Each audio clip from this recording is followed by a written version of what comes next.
பார்க்க போறது ஃபோர்ட் சிலோசோ. இந்த இந்த ஃபோர்ட் சிலோசோ வந்து சிங்கப்பூர்ல சந்தோஷால கடைசியா அமைஞ்சிருக்கு. இது உள்ள போம்போது நீங்க படிக்கட்டு வழியாவும் போலாம். அங்கருந்து லிஃப்ட் வழியாவும் போலாம். அங்கருந்து ஸ்கைவாக் மூலமா நடந்து ஒரு 5 நிமிஷத்துல போனீங்கன்னா, நம்ம ஃபோர்ட் சிலோசோவ அடைஞ்சிரலாம்.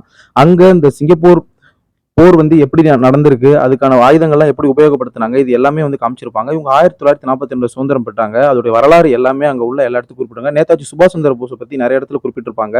அங்க அவங்க என்னென்ன இன்னல்கள அனுபவிச்சாங்க அப்படிங்கிறது எல்லாத்தையுமே நமக்கு வந்து சிலைகள் மூலமாகவும், அங்க டாக்குமெண்ட்ரி மூலம் எடுத்து வச்சிருப்பாங்க. நீங்க போனா அங்க படமாவும் பார்க்கலாம். ஸோ இந்த சிலோசோ அப்படின்னா என்ன? அந்த ஃபோர்ட் சிலோசோ ஏன் பேர் வந்துச்சு? இது எல்லாமே அங்க தெளிவா குறிப்பிட்டிருப்பாங்க. அது ஒரு மாதிரி வரைபடமும் அங்க செதுக்கி வச்சிருப்பாங்க.